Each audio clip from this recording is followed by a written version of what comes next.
everybody. Welcome to the digital edition of Overdrive. We are streaming live across our various social media platforms on Overdrive as well as on CNBC TV 18. I am Sohini, Dutt. Now, we waited 6 long years for the all-new i20. It was launched just yesterday, starting at 6.79 lakh rupees. For the base 1.2-litre petrol variant, it goes up to 8.79 lakh rupees for the turbo petrol variant. And for the 1.5-litre diesel variant, it starts at 8.19 lakh rupees. Its design has led to polarizing opinions, as we've noticed on social media, but there's plenty inside the cabin. It looks very smart, and you get a wide variety of powertrains as well as gearbox options. Let's take a look. And while you take a look at it, also drop us a line and let us know whatever question you want to answer. Simran as well as Rohit will be joining us shortly.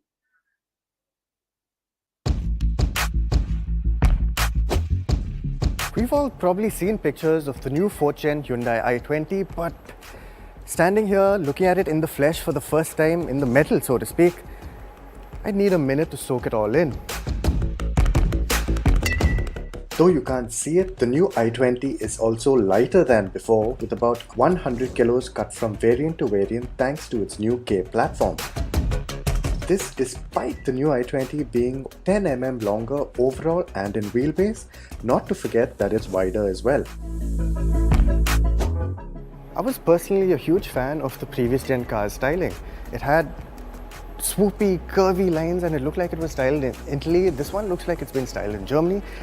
And that's not a bad thing. Everyone's moving towards more aggressive, mean looking cars. And this one just looks sharp and stylish. You've got these really sharp looking headlamps that go into the new expression of Hyundai's cascading grille. It's a wider grille, it's got cool shapes in the grille itself, and on this turbo variant is finished in gloss black. You'll see that as a running theme throughout this turbo variant. Another theme with the i20 which extends across the range is of course the cuts and slashes all over the car. There's a lot of sharp creases in the hood, in the shoulder line, in the boot, and it's proper smart. In its new gen, the i20 isn't as squat on its haunches as the previous car was, and there isn't that clear distinction between the lower half of the car and the upper half of the car, though there are some very nice touches that do bring that about, just not to the same extent. There's a brushed chrome trim that surrounds the window line. The chrome door handles are especially neat because they follow a little bit of a parallelogram shape, and it's an element that's been stylized for the sake of style, and it works. Now, there's usually times where it just looks a little too much when a designer overstyles a car, but it seems just right here. Elegant 16-inch wheels round out the side profile of the i20. And a very nice touch on this turbo variant is the gloss black sill with the i20 branding. Of course, there is a lot of i20 badges around the car. It's in the headlights, it's in the taillights, it's on the sills, but it looks classy. You know, the first time when I saw it, I thought it said N-line on that sill and I got a little excited. But we hear that that's a story for another day, and it's coming soon. Drawing attention to the turbo variant for a bit, it's the more powerful 120 PS tune and will be mated to a 7-speed dual clutch transmission or the novel IMT or clutchless manual. Combined with the lower weight, the i20 turbo should be a very fun car if its 0 to 100 kmph claim is anything to go by. Elsewhere in the lineup, you have the naturally aspirated 1.2-litre petrol in manual or with the CVT with power bumped up to negate the CVT's effect. Diesel fans will be pleased to know the 1.5-litre from the Creta replaces the old 1.4. And now, back to the styling.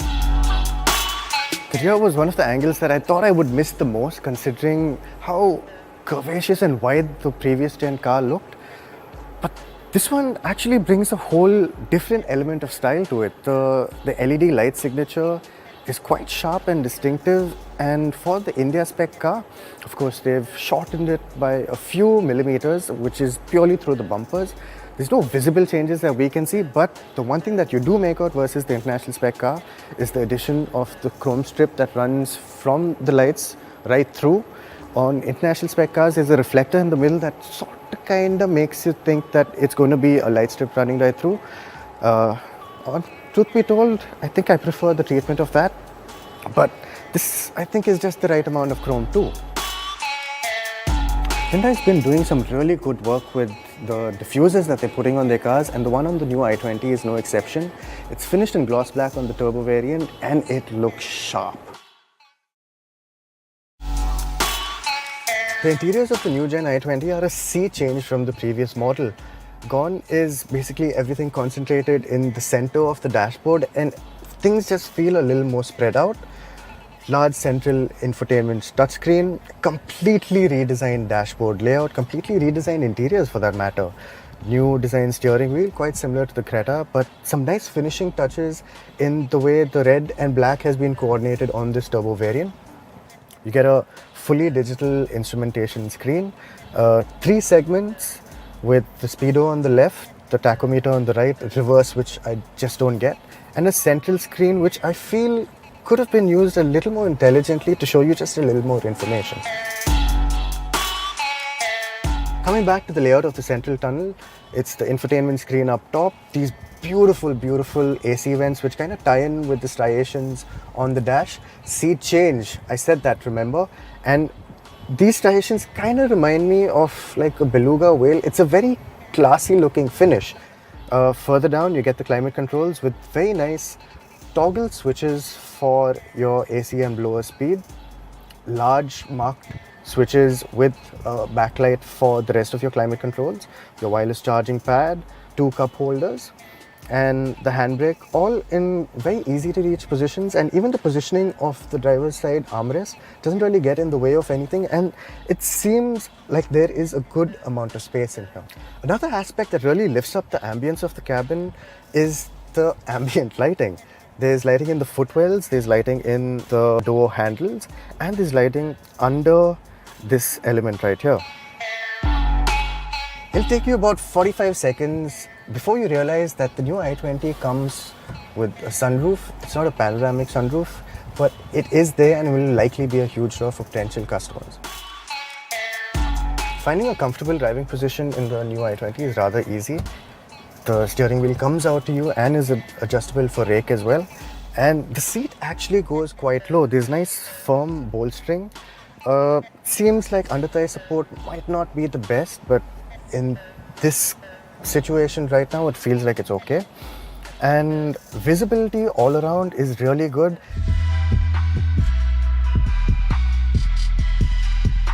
From the rear bench of the new i20, you get the feeling that you're sat a lot higher than the front row, especially with the driving seat set to my position, which is all the way down, and I'm about 5'11". There's a good amount of space still under the seat for my feet. But yeah, I can't shake the feeling that I am sat quite high up. Lots of knee room, and with the recessed roof, lots of headroom as well. I think maybe once you start coming to maybe about 6'4", 6'5" is when you're going to start seeing people touching their heads. But it is relatively flush with the side. We've seen this in some cars where the roof liner protrudes a little too much and you can feel your head brushing against it. That doesn't happen here. There's also no cup holders in the center armrest, but we tried fitting 3 of us in here before and we weren't exactly rubbing shoulders. Of course, this new car is wider than the old one, so there is a little more shoulder room.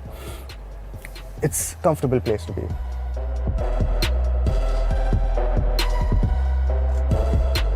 The new i20 ups the safety game as well, with up to 6 airbags, the same as before, but with a stronger superstructure made of 66% advanced high-strength steel and high-strength steel, with roughly 40% more of the former compared to the older Elite i20. Boot space on the new car is marginally up versus the old car, but it is still marginally down compared to the segment leaders. It is a square space. The Bose subwoofer is integrated nicely into the side, and under the bottom you get a 15-inch spare wheel. Long after you've stepped out of the i20, the massive impression its classy interiors makes stays on with you. Some may find the styling to be too big a departure, but we've seen Hyundai shock and awe tactic work very well before. And I think this is ultimately less polarizing than the Creta, and we all know what a bestseller the Creta is. Its rivals, the Maruti Suzuki Baleno, Toyota Glanza, Honda Jazz, VW Polo, and the other car vying for the most stylish in the segment, the Tata Altroz, sure do have their work cut out. Well, we do have a detailed spec comparison on the Overdrive website as well. Find out how the new i20 compares to the Baleno, the Glanza, the Jazz, as well as the Tata Altroz. What you see on your screen is a screen grab basically from the Overdrive website. Let's have Simran and Rohit join us on the show, please. Hi, Simran. Good evening. Hi, good evening. Hi, Hi, Rohit. Rohit. You're mute. About that. Am I audible now? Yes, Is you it are. fine? Yep. Great. Hello, Simran. Hello, Sohini. Thank you Hello, for hello. having me on the show. So, Simran, before Sohini jumps into the questions, I'm going to ask you a question about the i20. You've seen the car. In fact, a couple of weeks back on the OD show, we said that you had some info on the car, and now you can finally talk about it. So, my question is, in the upcoming overdrive issue, you have compared two 1-liter engine cars, the Polo and the Grand Iton Neos. You particularly like the Grand Iton Neos's engine also quite a bit.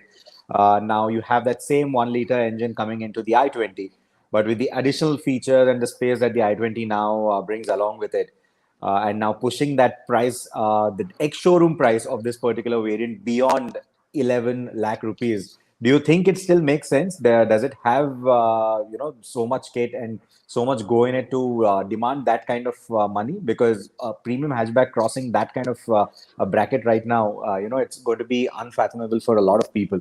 So why don't you give us a little bit of your perspective? Yeah, so I'm actually glad that we did compare the Neos Turbo with the Polo, and that's a story that you can read in the upcoming issue of Overdrive, the November issue. And that's because at the price range that the i10 Neos, the Turbo is, it goes up against the Polo, and we were expecting the i20 Turbo to come in and give it natural competition, to be competition to the Altroz Turbo. But considering that the i20 Turbo is available with an IMT and not a pure manual, and a DCT, which is priced quite high, the IMT is still priced okay. Uh, it sort of priced itself above the competition. Interestingly, there is a higher spec variant of the i20 with the 1.2 liter petrol available for about the same price as the Neos Turbo. So there's quite a bit of overlap happening right here. In fact, that is one observation a lot of people have made on your review as well, that it turns out to be a very costly, the pricing is extremely costly. Is that you guys would agree with that, right? Absolutely. I mean, Yeah. we've said that in the past as well. Even something like the Swift. I mean, the i20 began life, in India, competing with cars like the Swift and the Polo. And over the years, over the generations, the i20 has just gotten more expensive. Now it competes with cars like the Baleno, which have also come into a more premium category with the whole Nexa initiative and pushing it beyond 11 lakh rupees ex-showroom. That's quite a bit. But then again, of course, there are other variants to choose from. This is supposedly the variant that is for people who are maybe driving enthusiasts. They want to be ahead of the curve in terms of the technology, in terms of the features. So yeah, I mean, the good way to look at it, the positive way to look at it, is now you have an option where you are getting most of these features from a segment higher. I mean, you are talking about the Bose audio system, ambient lighting. This kind of stuff was literally exclusive to luxury cars until recent times, in fact. And now you are getting that in a hatchback. So it's the same kind of stuff that wowed us with the Sonnet when we saw that coming into the sub 4 meter crossover space. And now Hyundai is taking it even further by bringing it into a hatchback. So that's again a very nice thing. But we've predominantly seen that hatchbacks are not considered to be a luxury buy. That is one of the reasons why the luxury car makers have not been able to do much in the hatchback space. So there is a certain ceiling that people don't want to go beyond when it comes to hatchbacks and their pricing. So I'm really curious to see how people react to the i20. We've typically seen in the past a few years where people are only going in for the top end variants of sub 4 meter crossovers, sub 4 meter hatchbacks, and even cars like the Creta and the Sonnet. But I really want to see if the same thing happens with the i20 as well. Will people really shell out that kind of money for a range topping i20, or would they just want to settle for a mid range variant instead? Yeah, I would say that I'm very impressed that they have an electric sunroof coming in for a hatchback, a premium hatchback as well. We have a comment here from Suraj saying, should we worry about the ground clearance? So we've been told that the ground clearance on the new i20 matches the outgoing car, the third gen car. It's 170 mm unladen, and we've never had problems with the ground clearance on the Elite i20. I don't think it's going to be an issue here either. All right, and just getting back to the price again, Jayesh says 10.77 on road for the sport diesel. Do you think that's really worth it? So I think the sports variant, I think the value picks of the lot would be the sports variant and the Magna variant, but you do have to go up to the Magna variant to get the larger 10.25-inch screen. Something interesting that we did see on their website, the sports is listed with a smaller 8-inch touchscreen, but supposedly has wireless Apple CarPlay and Android Auto, which is something that I don't think the next model up has. The largest screen, the 10.25-inch screen, still uses wired Android Auto and Apple CarPlay. But again, this is something that we got off the website. We need to verify it. Coming back to the question, sport diesel 10.77, I think the competition tops out at about 9.5 on road, fully loaded, considering touchscreens and pretty much everything else. At that point, I don't think you're getting a rear camera. I think you're getting sensors, but no rear camera at that point. It does seem like it's priced a little higher than what it should be, but it's a very, very nice car. It's made very nicely. It looks quite nice. And I think the main thing that's really remaining is for people to see it in the flesh. Because when people saw pictures of the Creta, there was a huge outcry over what they've done with the Creta styling, taking it from something that looked a lot more masculine and macho to something that was very, very polarizing. And we're seeing the same reactions with this new i20. But again, people saw it in the metal and their impressions just changed completely. And I had the same reaction when I saw it for the first time. Yeah, I can second that as well, because I've had a lot of people sending me questions about the styling, saying, no, it doesn't look good. And I said the same thing, that you need to see it in person to make a judgment. But we also have a question, two questions. I'll just club them in. Jainam wants to know the i20 or the Baleno. And in fact, Ankit Agarwal says 1.2 Baleno or the 1.2 i20. Okay, so I think the i20 is finally on par with the Baleno in terms of space. We all know that the Baleno has always been pretty much the most spacious car in its class, with maybe the Jazz being the exception. But the i20 brings that space in. It's a wider car now. I think Hyundai claims 40 mm extra shoulder room. Three of us, Sohini and Tuhin, joined me in the back seat of the i20, and it wasn't uncomfortable. It's not like we were touching shoulders or rubbing shoulders or anything like that. A lot of knee room. So space-wise, they're about equal. I think in terms of the finish of the cabin and how it looks, the i20 is a step above. So drive both and down to personal preference. I think a lot of people also find the Baleno styling to be a little bland. I personally really, really like the car. I like that look, but I also like the sharp look of the i20. Rohit, your thoughts? Sorry. I think I'm sure I know where that question is coming from, Sohini, because Sohini has a Baleno herself and she loves her car to bits. But yeah, I mean, even I would want to see the i20 in the flesh before I make any judgment about it, because I'm personally of the opinion that all radical cars, the shelf life for these for their designs actually is quite limited. They may not continue looking that good for a longer period of time. And I don't know how the i20 is going to age in the way that styling is. It's literally over the top. I remember the first images when they came out for this new i20. The first reaction that most of us had in office was, it looks like Hyundai's created an Audi A1 on a budget, and it's got some of those styling cues. And then when I saw this car, something on the front end said that, okay, it looks a little bit like the E2O when you look at it head on, the way the headlights are and that design. So I don't know. I mean, I have mixed opinions about the design. There are certain angles that I really like. There are certain angles where I'm not sure. I'm not able to decide, if I was buying, would I really appreciate that design bit or that particular line or that particular crease. So I don't know. I'm still on the fence about the design, the way I was with the Creta. But rightly put, Simran, when we saw the images of the Creta, even when we saw it for the first time in the metal at the Auto Expo, I wasn't very impressed. But now the Creta is slowly starting to grow on me, especially in the darker colors. It's starting to show off its premium touches. And that looks nice. And I think somewhere down the line, the i20 might just do the same thing. The Baleno, it's been taken very well by the Indian audience. We've seen quite a few of those, and it's starting to become a common sight. So anything that is new is certainly going to attract a lot of attention compared to what is already in the market. But I don't know how this particular design is going to age, but it certainly looks premium. It certainly looks the part when it comes to the pricing. So I think that is certainly going to work in its favor. Someone who wants something that looks very premium and outlandish in that sense, I think the i20 has plenty in store for those kind of customers. All right. Okay, And Suraj wants to know. Sorry, go ahead, Simran.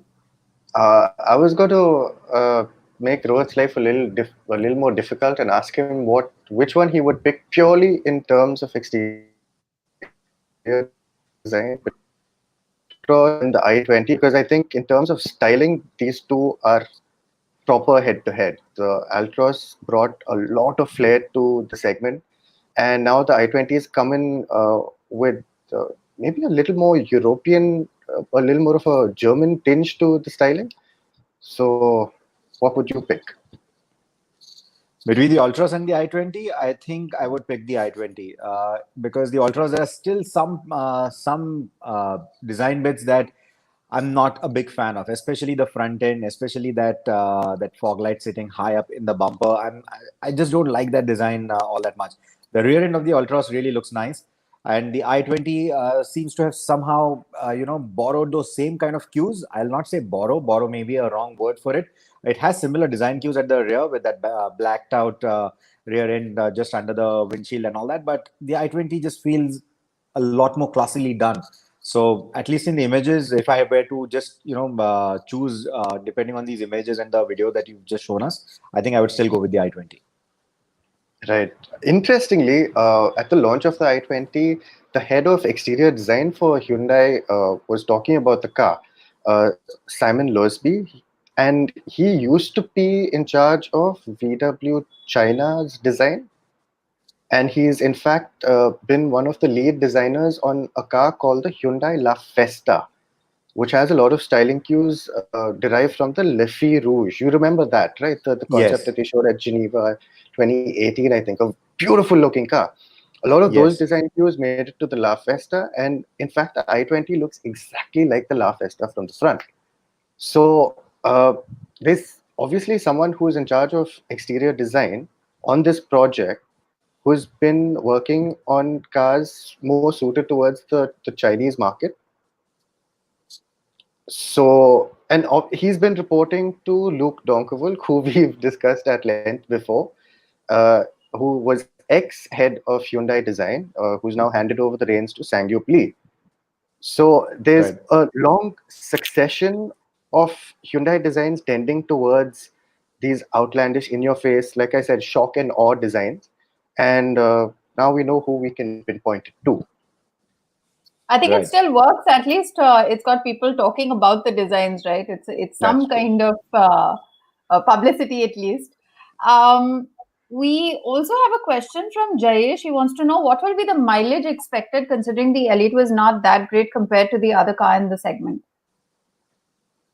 Okay, so first off, I think big news for the i20 is that they've moved to a new platform, which is lighter So we've been told that about 100 kgs has been cut from variant to variant, which, depending on your passenger, is either the equivalent of traveling with one passenger less or two passengers less, two children less.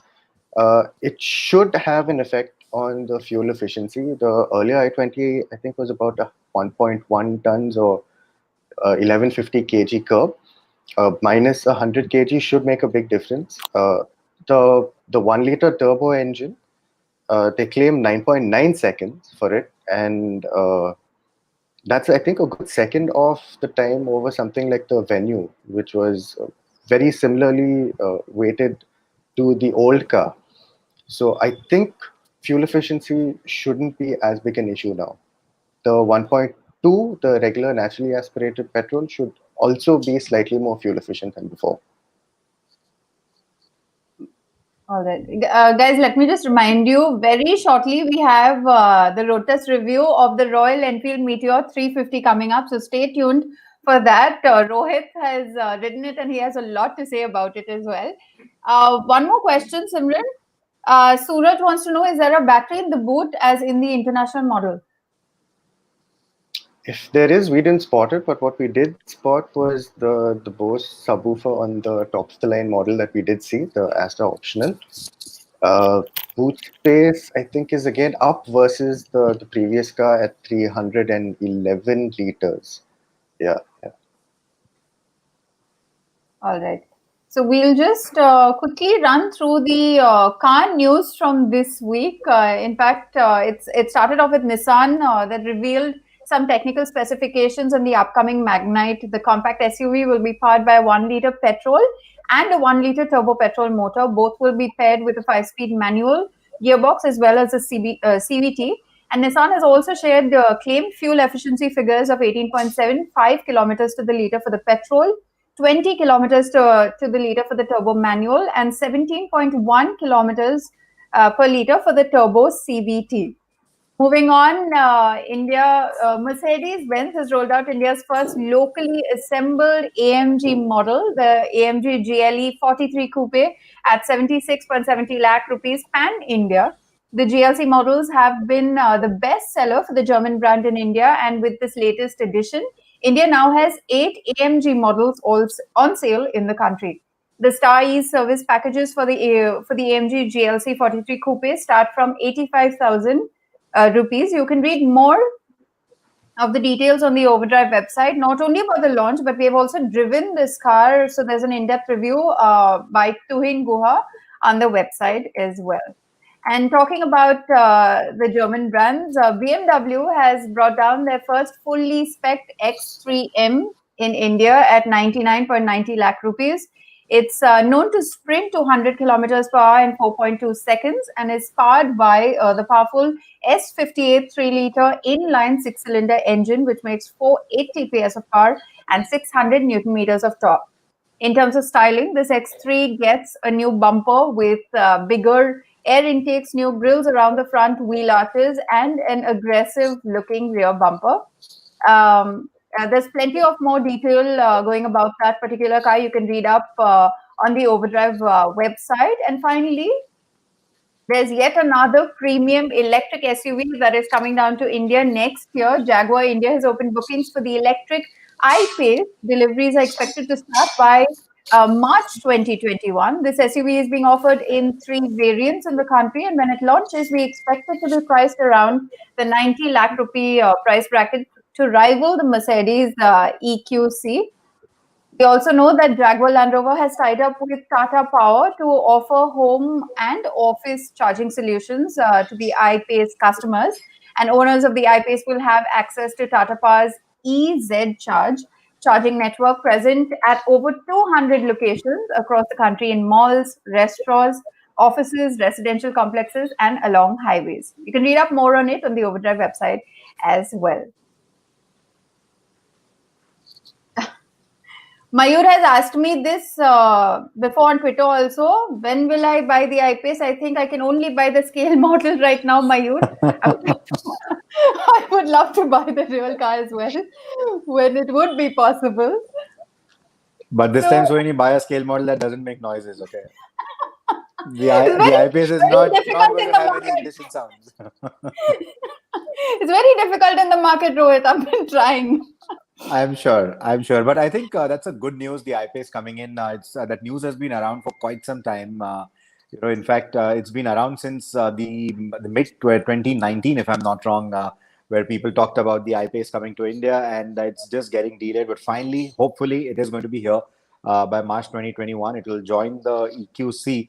And that just leaves me wondering, where is the e-tron? We've been hearing about the I was e-tron just since going to say ages that. now, and there's no sight of the car anywhere. So I hope Audi is able to bring that car in soon as well. I know the numbers are not going to be big, but it certainly helps to have a stronger portfolio than what you already have. So Audi, let's hope we see the e-tron in India very soon and out on the roads and not in a studio. In fact, hasn't it been almost 2 years since we've seen the e-tron? We've driven it. Yes, And it is. I remember last year we also did a walk around of the e-tron in India itself, and December the bookings were going to open. But unfortunately, things haven't looked very good for the e-tron or for the automotive market in general. So hopefully, yeah, next year e-tron should be here. let's just run through some more questions. Deepak wants to know Creta, Seltos, Harrier, XUV 500, which will be better in terms of value for money and low maintenance for family purpose? Well, first and foremost, Rohit, Deepak, if you want a car that camouflages itself nicely and is not visible, you might get yourself the new Harrier. It's launched today in a camouflage paint job, is what Tata says. It's purely a green color car, but I think it looks quite nice. But if I had to basically choose between the four cars that you've mentioned, the XUV 500 is out of the question at the moment because it's an Asian product. It's about to be replaced by a new XUV. We've already seen a lot of spy shots of that, and sometime next year is when the new XUV is expected. So the current one, maybe if you want to give in to the discounts that you're getting, you might get that car. It's a nice car, but it's showing its age in terms of its powertrain, in terms of the features it offers, and in terms of the way it drives. The Harrier, again, a lovely car, offers a lot of space. You have a lot of features as well. But we've said this in the past that the Seltos and the Creta at the moment offer you a much better driving experience. They feel a lot more premium. And in terms of the maintenance as well, they're not very high on the maintenance, and economies of scale certainly helps these two cars to get you what you're getting for that particular price bracket. And between these two, we've already given our verdict. It's more of a design-based verdict that you would have to make a choice on whatever appeals to you more, because these two cars are very neck to neck in terms of the features that they offer. The Seltos was the winner of our comparative test. But it's also going to boil down to design. If you think that the sophisticated styling of the Creta is going to work better for you, then that's the car to go for. So if I had to make a choice between the four that you have said, I would put my money where my mouth is. I'd get the Seltos and be happy with it. I'd get myself the GTX variant, of course. The GT Line HTX Plus variant, if I'm not wrong. Yeah, that's the one I would go for, to be precise.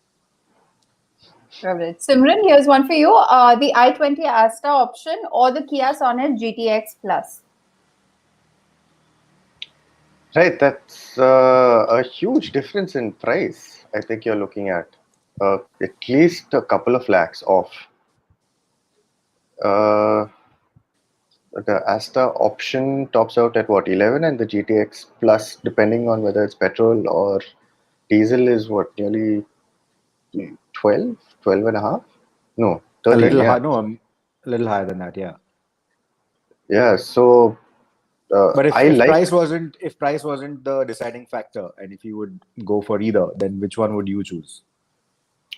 surprisingly, I think I'd actually choose a compact SUV. I'm not a fan of SUVs in general, but the styling of the Sonnet just looks nice. It's got nice proportions. It sits nicely on the road, and I think for the price, I think maybe you may be getting a little more utility with the Sonnet. All right. Tanay wants to know what's the expected launch date of the Jeep Compass facelift. Would you recommend the Compass Limited plus petrol? Is mileage an issue? Oh yes, mileage is certainly an issue. Then I do not get the petrol engine Compass at all. The mileage is terrible on that car. I mean, those are the kind of mileage figures that you would expect of a car like the M5 maybe. It's that bad. It's single digit figures. So I'm not exaggerating. It's single-digit figures when you're driving it in the city. So don't get yourself the Compass petrol. Definitely stretch. Get yourself the diesel. You'll save a lot more going forward through the ownership of the ownership tenure of the car. As for the facelift, I think this seems to be a common question every week that we are getting. But March 2021 is when we're expecting the facelifted Compass to be revealed. The test mules are already out on the road, including the 7-seater variant or the 3-row variant of the Compass. So all of this will be revealed in their full glory sometime in March 2021 is what Jeep has sort of hinted to us. All right. Riding Nomad says hi, guys. You all must say hi again to him. Well, Riding Nomad is an ex-Overdrive guy. He's worked with us before. Any guesses who it is? He I should bumped identify himself. He's not. If that's the same Riding Nomad. I'm I sure he actually- is. I actually bumped into our riding nomad at the Skoda event today, and he's looking more like a nomad than ever before. Yeah, long hair, Right. long So beard, dressed in hello to black. you too, Riding Nomad. If you are the same Riding Nomad, welcome back to the Overdrive show. If you are a new Riding Nomad, welcome to the Overdrive show, and hello to you too. Yeah. The fact that he said yo means it's the same guy. And he said, good to see you guys. All right. We also have a question here. Sorry, just Varun Mittal. He wants to know, could you please suggest some motorcycle that is affordable, most affordable and best value for money in the European market? Does that mean he wants to buy it in Europe or India? What does that mean? Most probably, since he's saying European market, we'll just assume. Unless Varun, if you're watching, you could let us know. Yeah, I can't really comment on that. Maybe, you know, In a very Europe. affordable and In best Europe. value for money bike in Europe. If I was buying, I would, I think, go with the Royal Enfield Himalayan. It is very economical, very affordable, very easy to live with, and very comfortable, very exciting as well for what it offers. So if I was buying, I think I would go with the Himalayan. Right. Someone watching Just has to be commented devil's BMW. advocate here, aren't the KTM, the larger KTM single cylinders priced actually quite close to the Himalayan? If I'm not mistaken, the Himalayan's not See, again, terribly affordable in Europe. I'm not sure when he says affordable, is he looking for an A2 license compliant motorcycle? Again, the insurance is going to be He wants to something know that Japanese. He's mentioned that if it could be like a Japanese brand. KTMs are I also think- expensive. He's saying BMWs are also expensive. True. I think we'll have to put a little more thought to it. Maybe something like the Honda CV650 or even a CV300, depending on what category of motorcycle you're looking at. Maybe something like that could make a lot of sense. You could also take a look at the new Trident that has been launched in the market right now. I think Britain's already started accepting orders. I think other dealerships in Europe will also start accepting orders. So the Trident 660 is something that you can definitely look at. There's the Kawasaki Z650 as well. So essentially, Triumph is targeting the Japanese middleweight motorcycles with these. So it's going to be affordable. The pricing has already been announced. It is, if I'm not wrong, some 7,200 pounds in the UK, and I'm not sure about the equivalent European pricing at the moment, but definitely do take a look at that as well. That will be one reliable motorcycle because it gets a very reliable engine. Electronics are not too complex, so in terms of reliability, affordability, this should be able to hit the sweet spot. And if you're looking at the A2 compliance with the motorcycle, there will be an A2 kit available for this motorcycle as well, and that really looks like an exciting product. So maybe you should take a look at it. But if you strictly want to stick to Japanese products, I think the Z650 or the Ninja 650 could make a lot of sense as well. All right. Lazy Wanderer saying Royal Enfield was fast enough to give the Meteor for a review. When can we expect the Honda CB350 review? I think that's our cue to show the viewers your review, right, Rohit? So let's do that. Let me just quickly answer this, and then we can jump right into the review. You're absolutely right. I mean, even we are wondering why Honda, if they are sitting on a good product like this, why would they not give us the review units at least in time for the festive season? Everyone's been queuing up outside the Honda dealership. So somewhere it looks like a lot of confidence on Honda's part that they don't care about the reviews. They know that the customers will still come in.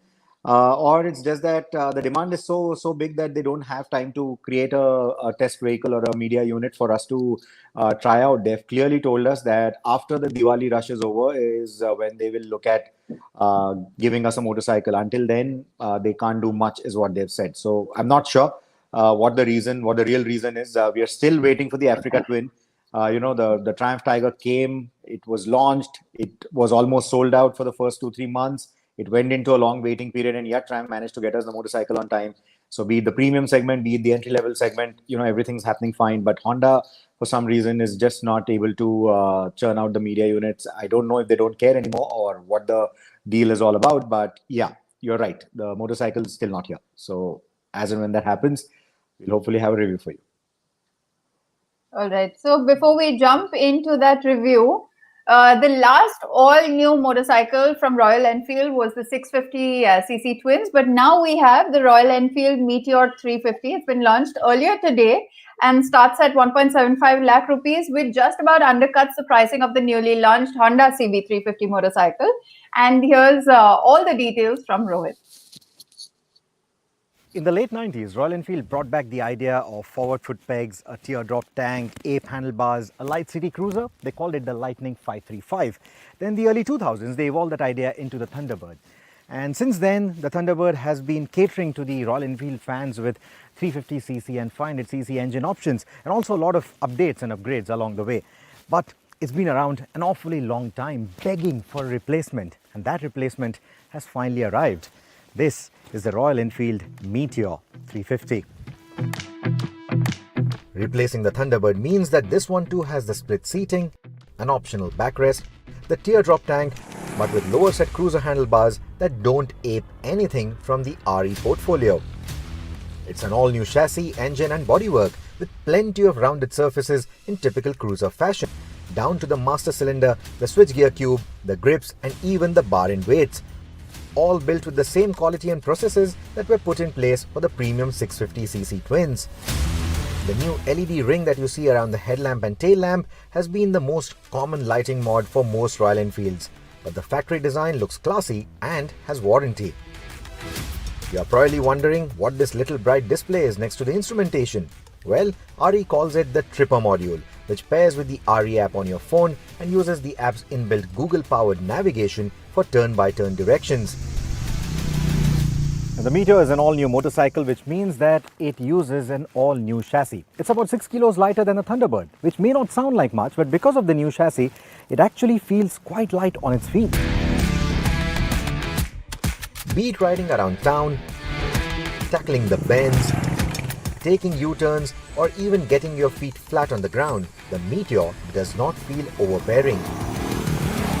That should make even new or shorter riders feel confident on this machine despite its heavy build. Speaking of the weight, it tips the scales at 191 kilos, and that's not really heavy enough for this Meteor to make a hole in the ground if it hits the ground. The boomerang shape that you see for the chassis, it interplays with the horizontal plane that is created by the seats and by the baseline of the tank. And that gives this a proper cruiser stance.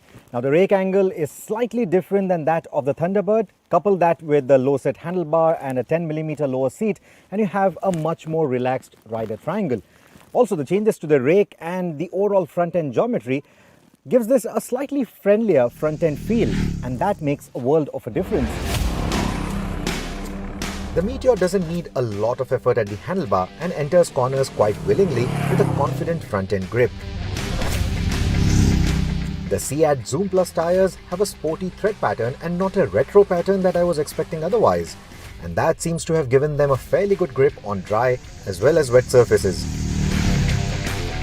While the longevity remains to be seen, they feel quite confident around the bends and complement the chassis and the braking quite well. The braking is much better than before, and it is rear biased, as it should be on a cruiser. But the front brake pedal feel is too spongy and doesn't inspire confidence. The rear has a more confident bite and a progressive pedal feel in comparison. The ABS works well on tarmac as well as on bad patches and feels closer to the Himalayan in that sense than the updated Classic 350.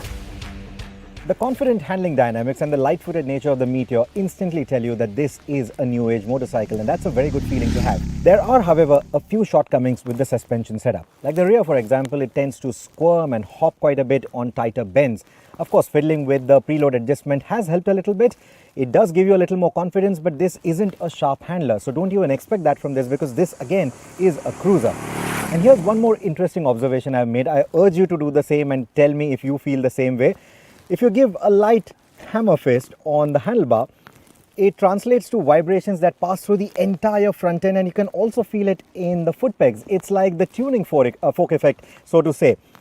If you do feel it, let me know. Now the same thing happens to you when you're riding this motorcycle on a poor road surface or a coarse road surface, where you have this constant resonance, constant nibble at the handlebar. Now it never gets too unnerving, of course, but it is a little bit annoying when you're putting long hours in the saddle. Also, thankfully, this doesn't translate to any sort of a bad wobble or a high-speed wobble or a death wobble, as people like to call it. Thankfully, all of that doesn't happen with this. I've experienced that on some of the older cruisers, some of the older generation models. This one, however, feels a lot more confident.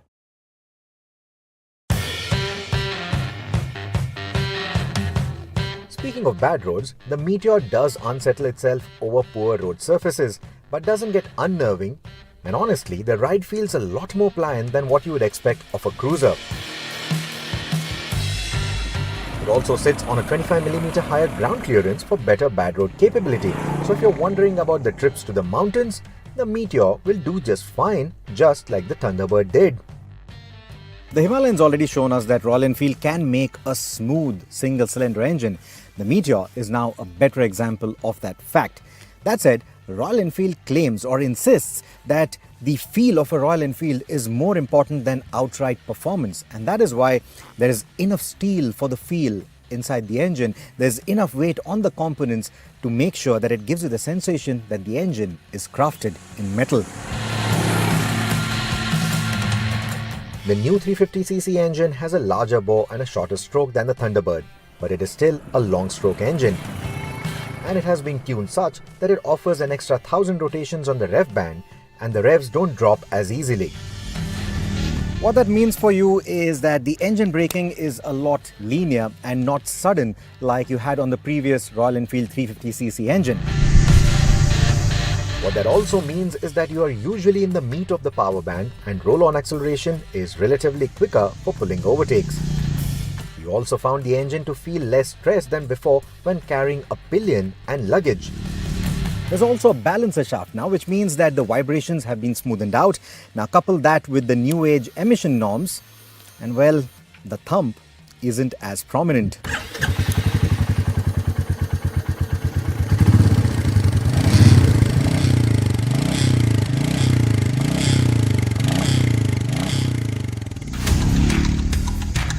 The Meteor has a lovely low-speed rideability, but I only wish the clutch was a little lighter, and on the highway, I wish the cruising sweet spot was around the 100 km/h mark instead of 80.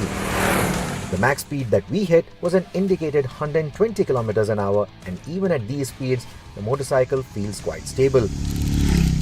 Also, unlike the older 350cc engine, the new one reaches 100 km/h without having to wait for eternity or a descent in the road.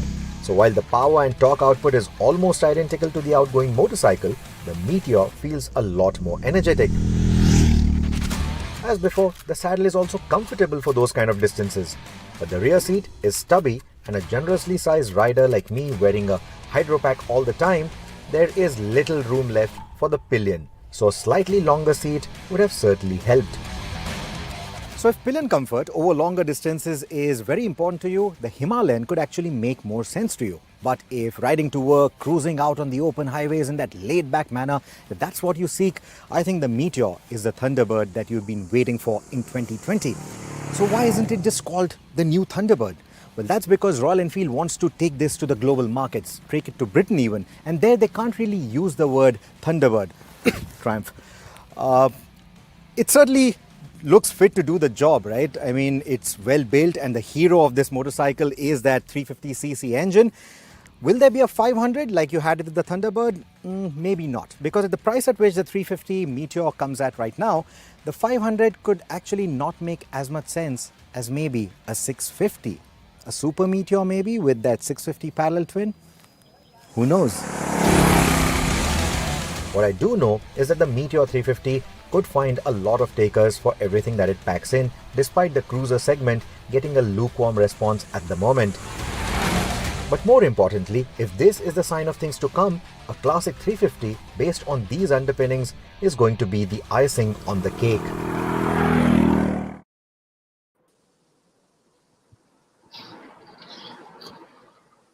So, Sohini, we can't hear you. You're on mute. So sorry. Before we dive into the questions, we had a couple of queries on our YouTube channel from people asking, does this vibrate and is the mirror usable over 70 kilometers per hour? Well, the mirror is certainly usable over 70 kilometers an hour from a vibration standpoint. The vibrations are not that bad. It is definitely a smoother motorcycle. Someone also commented saying every reviewer these days says every new Royal Enfield is smoother than the previous one. But that's the truth. I mean, with every newer product, they are able to get better smoothness out of their machines because they also have to comply with the new emission norms. So they have to make the engine smoother, cleaner, and that again has a positive impact on how many vibrations actually creep into the chassis and to your handlebars and to your foot pegs. So it's certainly a more refined motorcycle than before. The new engine is way more refined than anything that we've ridden from Royal Enfield so far, and that includes the Himalayan BS6. Of course, I'm making a comparison with the single cylinder models here. Let's not bring the parallel twins into the comparison. The 650s are on a different level altogether. They are on a different plane. So let's not compare them, or even if you had to, this feels like it's cut from the same cloth. Of course, it's a single cylinder, so it's never going to be as smooth as the parallel twin. But compared to the previous lot of single cylinders that we've ridden from Royal Enfield, while it does not have as louder characteristic thump and as many vibrations, you still know that it is still a Royal Enfield engine. It's still a Royal Enfield product. So in terms of the feel, it's not completely gone away. It's not completely as refined as maybe some of its Japanese counterparts, so to say. Okay, and Anjuraj wants to know what is the difference between the Stella and the Supernova? Well, the Supernova essentially gets you the dual tone paint job. And if you notice the tall windscreen on the motorcycle that we just showed you, that also comes as a standard fit. You can have it as a part of the accessories package. You also get the backrest as a standard fit on the Supernova. And then you also have this brown upholstery that you see on the seats to go with that brown and black color combination. So this mainly it's cosmetic, and that windscreen that you are getting with the Supernova, the tripper module that is a standard fit across the range. All right. We also have a question from Rutvik Hegde. He wants to know, is the Hyundai Tucson a good option to go for as there is no other car in the segment, or is it good to go for something small like the Seltos or the Creta? okay, again, big difference in budget here, going from, I think, about 20 lakh at the top end for either Creta or a Seltos to what, 32 for a top end Tucson. If you were going to pick somewhere in the middle, the Tucson has space and comfort that it basically offers over, say, a Karoq or a Jeep Compass. But again, the Karoq is a brand new car. It was introduced internationally just a couple of years back, and it's come to India now as a CBU. So, what do you prioritize? I guess it comes down to that. All right. Rohit, here's one for you. Please suggest whether to go for the GLE 53 4MATIC plus coupe or the X6M Sport. Budget is not an issue. Abhishek. Well, I would go with the GLE 53 4MATIC for sure. I like everything that the new GLE brings to the table. I'm not a big fan of the X6 styling. Of course, both these are coupe SUVs. I would any day have a regular SUV over these in terms of the styling. But between the two that you've mentioned, I would get myself the GLE 53 4MATIC. It just sounds a lot more better, whereas the M Sport is just an M body kit and some M tuning here and there, but that's about it. It's not a hardcore M car. If this was the X6M, then yeah, things would have been different. I have not driven the new X6M, so I can't really comment till I drive it. But from whatever I know of the GLE 53, that's the one that I would pick. Deepak wants to know, is the Kia Sportage coming to India anytime soon?